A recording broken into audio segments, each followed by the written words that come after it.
Welcome back to Keeping Your Tank Full. We are on week 9, and this week we're pretty excited because we get to the top of the pyramid. So I'm Pastor Sally. I'm Pastor Melanie. And like I said, we are at the top of the pyramid for this week and next week. And the top of the pyramid, the theory is we must get through some of these bottom layers before we make it to the top. And the top is self-actualization. And it's also in the sense of self-acceptance and creativity and inner potential. So Melanie, walk us through what that means. Yeah, so I think about self-actualization as being related to our purpose in life, our meaning, kind of a higher calling, and all those things you just said, creativity, self-esteem, self-respect. So we're really, when we're moving towards self-actualization, we're moving into what we understand our potential to be, recognizing gifts God has given us and using them for good. So actually, a few months ago, there was a sermon series on God's calling in all of our lives.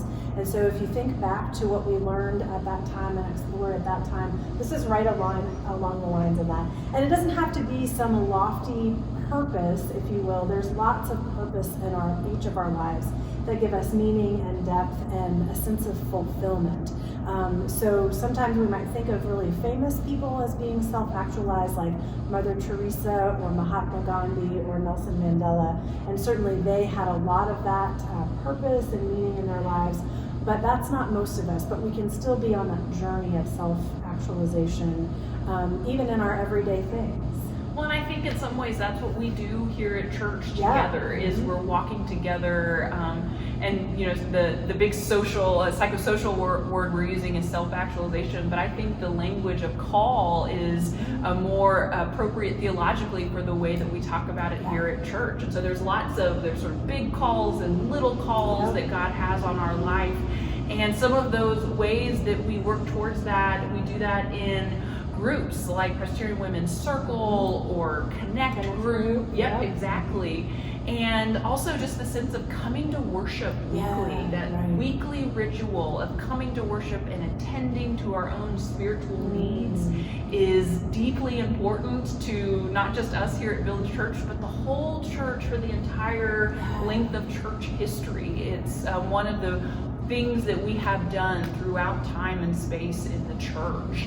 And so one of the other things that I'm thinking about that's really important in the world of pastoral care and counseling is our Stephen Ministry program. Our Stephen Ministry program connects Stephen minister caregivers with care receivers, and part of the important part there is it's Christian care and support. It's meeting people in those times of crisis and need and being able to walk alongside them and remind them that they are still they're still loved by God, and that they're still important. So some of this is helping to get people back to that self-actualized place, even in times of crisis. Yeah, and that's a great example because it's meeting spiritual needs where they arise, and I love that.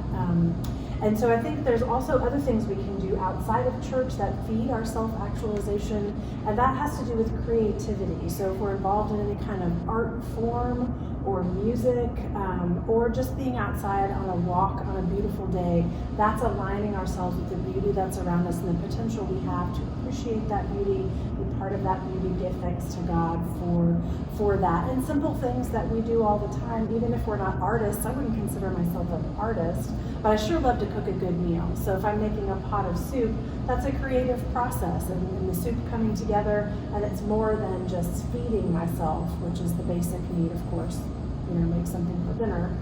But there's also creative process as part of that. So if we're attentive to that opportunity as creativity, then I think we're doing some of that self-actualization as well. And there's some self-esteem, self-respect, and other purpose and fulfillment that comes along with it too, if we're in the moment and enjoying it. So that's a little bit of what we've got today related to this part of Maslow's hierarchy of needs.